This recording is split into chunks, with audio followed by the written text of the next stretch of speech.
Vamos lá então, alunos, corrigir a nossa semana 2 do nosso plano de mentorado PET 7.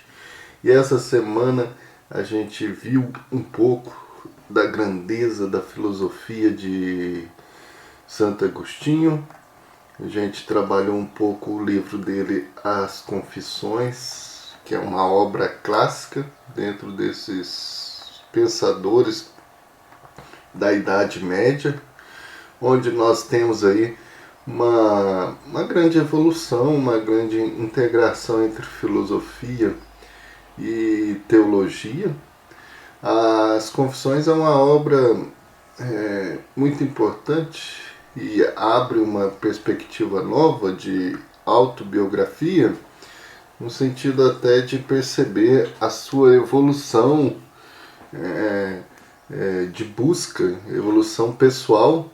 Agostinho que se coloca como aquele que tenta buscar a verdade e vai encontrar ela fazendo esse percurso enorme de passar por vários tipos de filosofia, maniqueísmo, neoplatonismo, até chegar no cristianismo, onde vai integrar aí grandes elementos da construção da tradição grego-romana e também filosófica.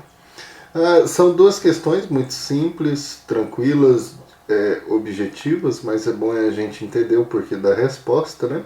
Uma sobre, lá do Enem de 2018, sobre a questão da eternidade. Então a gente vai ver que não, pelo escrito do próprio Agostinho lá no Confissões, não é verdade que estão ainda cheios de velhice espiritual aqueles que nos dizem que fazia Deus antes de criar o céu e a terra? Se estava ocioso e nada realizava, dizem eles, por que não ficou sempre assim no decurso dos séculos, abstendo-se como antes de toda ação? Se existiu em Deus um novo movimento, uma vontade nova, para dar o ser a criaturas que nunca antes criara, como poderia haver verdadeira eternidade se nele aparece uma vontade que antes não existia? Então você vê que o linguajar, até mesmo em vários momentos de Confissões, é um linguajar bem filosófico, que é preciso estar atento.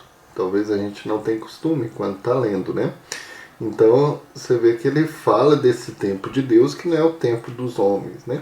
A questão da eternidade, tal como abordada pelo autor, é um exemplo de reflexão filosófica sobre que nós colocamos a letra D, a abrangência da compreensão humana, porque você vê que Agostinho ali nas Confissões, ele demonstra aí uma diferença, uma distinção entre o tempo de Deus e o tempo dos homens, né? Apresentando até aqui questionando o que Deus fazia, o que não fazia, ao mesmo tempo que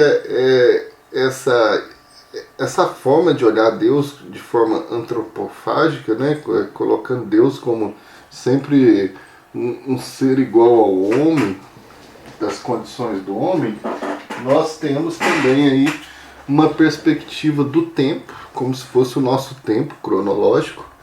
Então há uma dificuldade, então é preciso abranger a nossa compreensão humana, porque nós somos muito limitados nessa compreensão desses dois tempos, né?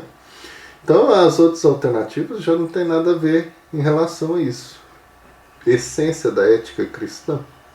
Então, você está falando entre questão do tempo dos homens e de Deus, não está relacionada à ética cristã. Natureza universal da tradição. Natureza universal da tradição. Então, nada a ver também, porque aquilo que não está relacionado à tradição, à compreensão do tempo de Deus. Certezas inabaláveis da experiência, também nada a ver. Interpretações da realidade circundante, não, também. Não é da realidade, é da situação da eternidade em Deus. Então também nenhuma delas. Aqui esbarra na limitação do homem de compreender a eternidade de Deus mesmo. A segunda é sobre o mal, a origem do mal, né? Para Santo Agostinho não se deve atribuir a Deus a origem do mal, por quê?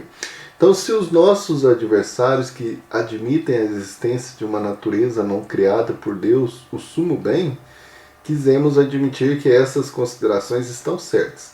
Deixariam de proferir tantas blasfêmias como as de atribuir a Deus tanto a autoria dos bens como dos males, pois sendo ele fonte suprema de bondade, nunca poderia ter criado aquilo que é contrário à sua natureza. Então Agostinho está defendendo que não é Deus o criador do mal, porque ele é o sumo bem. Mas é interessante que é em Santo Agostinho que tem essa defesa,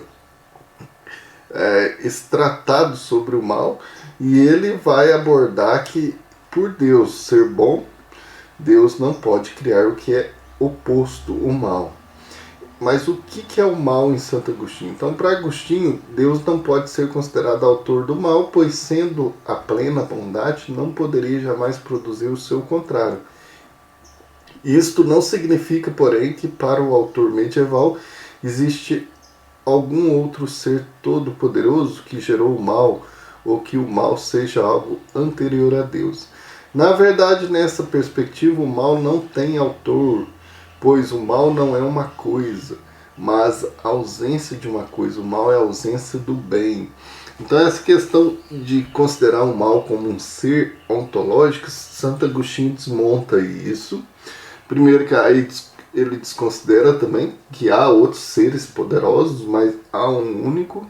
Então há essa relação nossa, criaturas, seres, o ser humano como um ser estimado por Deus, existe um ser superior.